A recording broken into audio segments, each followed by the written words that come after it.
Hey, what's up, guys? I've got a little bit of a different video for you guys today.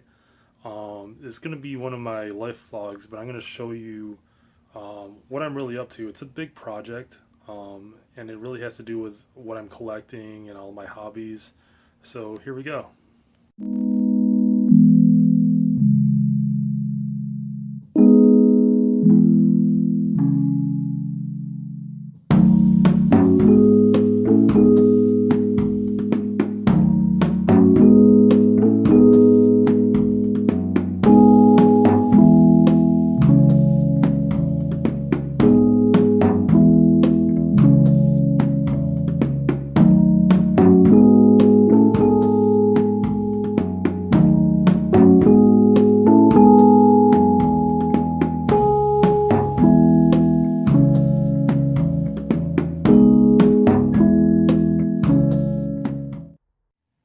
So I recently decided that I want to downsize my collection, and I'm not sure where to start.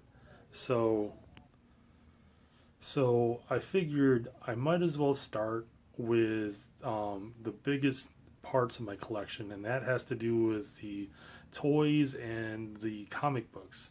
So really, I had to come up with a plan, and that plan is um, what is really important to me as far as what I'm trying to achieve with my collection.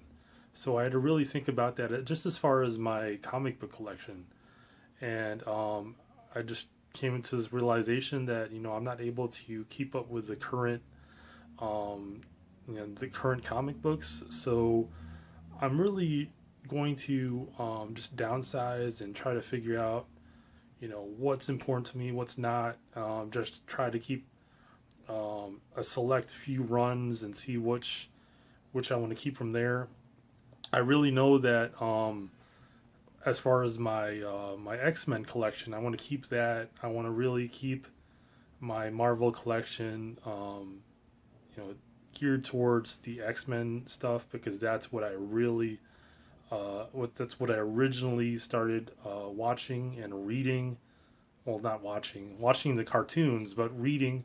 And then as far as like the DC comic books, for me, my favorite era of the my collecting was like the mid 2000s up until like Final Crisis. I think all my new 52 stuff I'm gonna get rid of.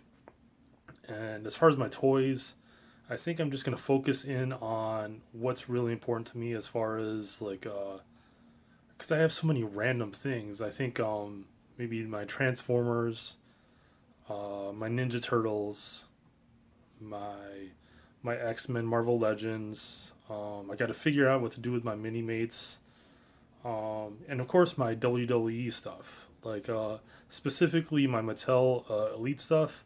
I can't I can't I can't get rid of most of that stuff, but like it's just a huge undertaking. So here's the first part of this undertaking. So thanks for watching.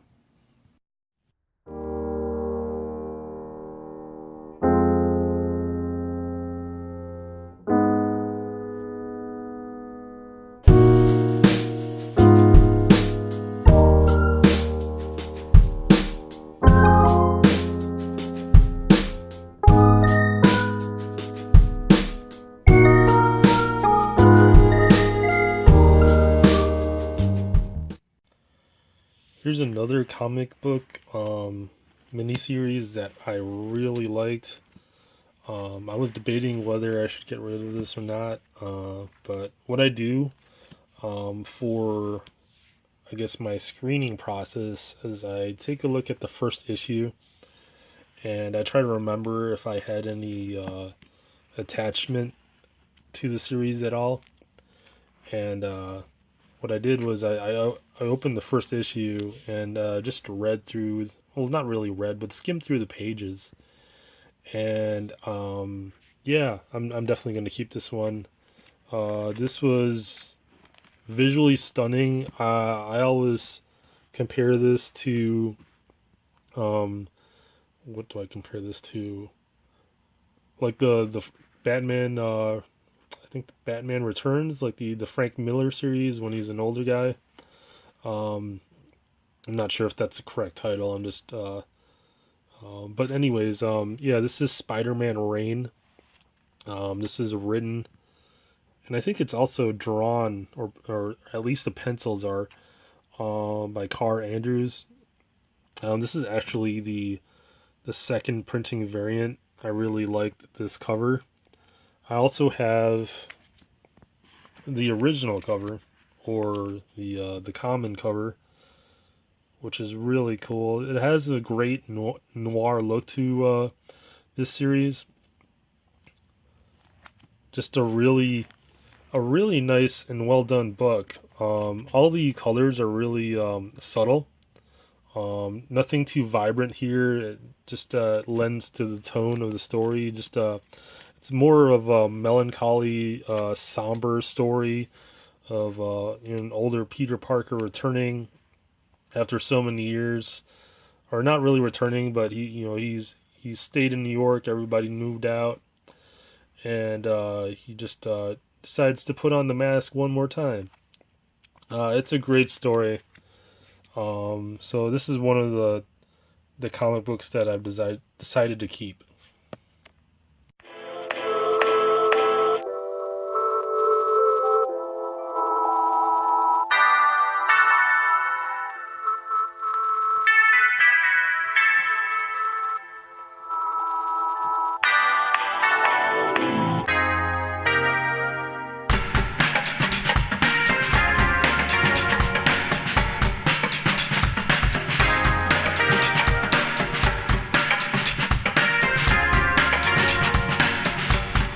Stop, tick.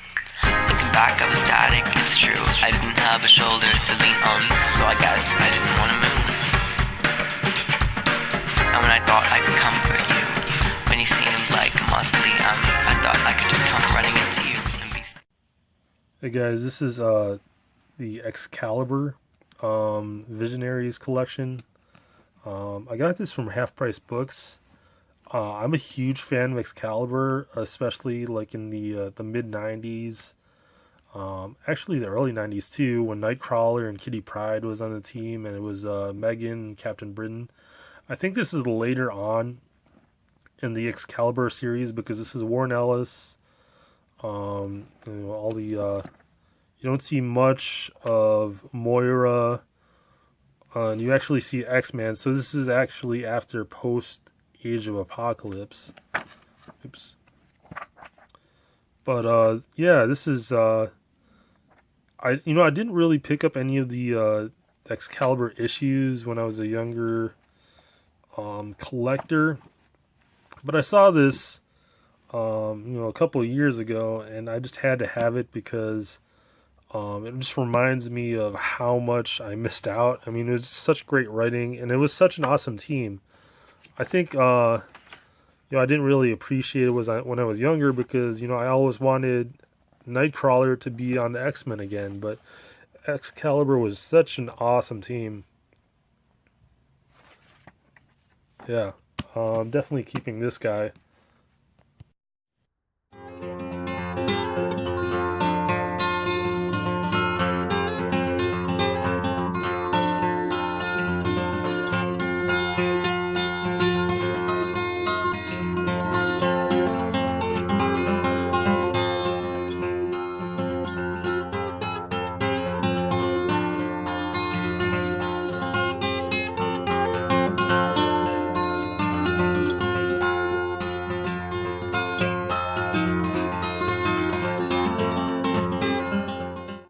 Okay, so I know I've showed you guys a couple of comic books and trade paperbacks that I'm keeping. So let me give you an example of what I'm getting rid of. So during the New Avengers run, I think when Brian Bendis took over the Avengers series, they restarted the series over and over and over again. And I'm keeping the original New Avengers, but this is one of the examples. So when they restarted the series, I really was exhausted because it was such a great series, and then they restarted it over again for no reason. And then they branched off and made new Avengers and Mighty Avengers, and then the Dark Avengers, and there was so much to keep up with during the time, and this was during the mid 2000s that it really burned me out as far as a collector. And so when I picked these up, I mean, I would pick up the first issue and then I would just drop off, and then I wouldn't pick it up until like the 17th issue, and from there I picked up a few issues, see if I liked it or not. Same thing with the Mighty Avengers. Picked up the first issue, and then the second issue, and all these covers are really beautiful. I mean, Frank Cho is such a great pencilist. But when they did that, when they branched out and made so many more different titles, it just really burned me out as a collector, and I couldn't keep up. These books are like what? They went from $2.99 to $3.99 within the course of a couple of years, and if you're collecting like 20, 15 books, even 30 books, if you have the expendable income, that adds up. That's $4 a book. I remember when I was like 7, 8 years old, and this is a long time ago. I'm probably aging myself, but that adds up. When back in my day, they were like $1.50, $1.99, and that's back in that day. That's all I could afford because of my allowance. When I was 10, 11, but $4 a book, that's even expensive for an adult. And you think about like these comic books, they're at most 30 pages, right? You're better off just buying the trade paperbacks, because these are so expensive. So that's really what I'm going to do. I'm going to get rid of these. I might take them to half price books, or if they don't take them, then I'll just bring them to Goodwill and see what they could take care of them for. But yeah, and that's what's really soured me over the comic book industry in itself. I know it's, they're making their majority of their money through the movies and through licensing deals, but when you have a hobby like this and you love it, but they do stuff like this and bring it up to $3.99. I've seen some books recently are even like $4.99. You're really pricing yourself out of your your fandom. You're getting, you're keeping these loyal fans, and they're just they're going away from it just because it's too expensive. So yeah, I'm gonna get rid of these. I'll show you some other things that I'm probably gonna get rid of. I do have some other stuff that that I've actually had signed, but I'm just considering whether I should get rid of them or not. I'm not sure. So see you in the next clip.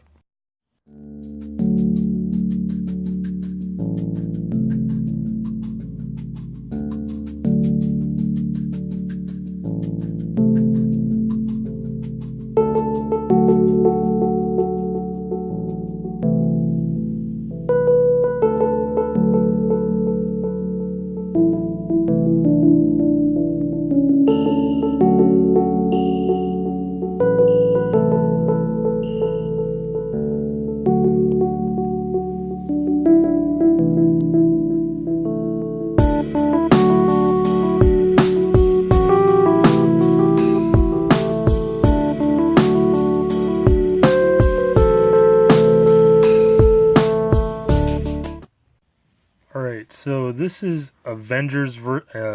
Actually, no, this is Avengers and X-Men. So this is a collaborative title. This is right after the Avengers versus X-Men maxi series or event. I don't know what they call them nowadays. But this is one of the better things that came out of Marvel right after the Avengers versus X-Men event. And the reason why is, for one, my preference. I do like standalone stories. I'm a big fan of the What If series, and I'm pretty sad that they haven't continued with that or I'm not sure because I haven't been collecting. I haven't collected anything in the last 2 years. But this was a great series because you got two two stories within a 30-page comic book. And you didn't have like a continued story. You don't have to wait until like the next issue. You get two stories. So you get like I got a Captain America and Cable story, and then I also got a Wolverine and Hulk story, and that continued with each one of these. I mean, it's Rogue. I forgot her name. Oh, man. You got an Iron Man, and I also forget. Is that? Oh, okay. So that's Kitty Pryde.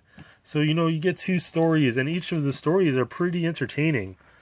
So this is one of the things that I'm gonna keep. If I go to a Half Price Books or one of the used bookstores and they have a comic book section, I'm probably gonna be looking for these because these were great and they're good reads. Just just if you want like to be entertained for like a half hour, these are really good. All right, so here's another comic book that I'm probably gonna get rid of. This is Convergence, and this is one of another DC's events. If you look at the price, $4.99 a book. So I don't know what I was thinking when I bought these. They're really expensive. And I got all the way up to 7. I don't know why I stopped at 7 because it's an 8-issue miniseries, but I think I had enough at that point to even just finish the series. But this is one of the things that just upset me about comic books is that after the success of Identity Crisis and Final Crisis, DC just went on just a spree of events. And they killed off the multiverse, then they brought it back. They killed it off, then they brought it back. And it's just one of those things where, for me, it didn't do anything. There was no attachment to it because it just felt like a money grab for DC. And I know like all of like comic books are a money grab, as far as like just what it is. It's it's meant to sell comic books. I know, but there was just no connection to it. I mean, it just felt diluted, because they did this before, and then now I don't know what this was about. I just really had no attachment to it, and no disrespect to anybody who really enjoyed Convergence or still collects, but for me, I didn't really enjoy this series. It was just not something I enjoyed. So I'm just gonna get rid of this. Probably bring it to Half Price Books or sell it. I don't know. But it's just one of those things where I didn't enjoy it, and so this is one of the things that I think I'm just gonna stop my DC collection at Final Crisis, and then see what I can do from that. But the good thing about this though is the art was just fantastic. I will say that the art was fantastic, and the covers are really beautiful.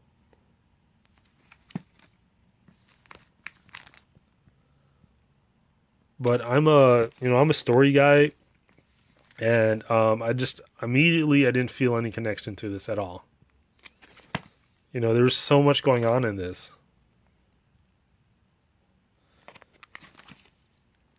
This is cool. There's a dinosaur on. I love dinosaurs, by the way. Huge dinosaur fan. That's one thing that I can never knock is DC's art is always on point. It's always beautiful. So DC Convergence, yeah, you didn't make the cut. And no disrespect to anybody who enjoyed this, but I didn't enjoy it. So, all right, guys. So I'm probably just gonna end the video on this note. I'm gonna keep this Batman Begins Tumblr. You don't really see this anymore. This wasn't the expensive one. It was when this came out. I think this was around 30 or 40 bucks, but just by the design alone and how much is going on in this. And I originally didn't like this toy, and as you can tell, it's really dusty. It's been in storage for a while, but I originally didn't like it because it's all clunky. It's huge. Usually I think of the Batmobile as something to be like sleek and not tank like. But this really grew on me, and I really loved that series. So this is one of the toys that I'm gonna keep, and I don't have any. I don't think I have a Batman in here, but this was a fantastic toy. I really enjoyed this, and one feature that's on this that wasn't in the movie, but I thought it's really cool. It doesn't matter. Is that has this thing here. The guns aren't as great. Does it shoot? Oh, it does shoot. Okay. But it just pops out these missile launchers. I don't think that was in the movie, but I thought that was a cool feature. Alright guys, thanks for watching. I'm going to have more of these updates in the future. Thanks for watching guys. Please like or subscribe. It really does help with the growth of this channel. And as again, thanks for watching.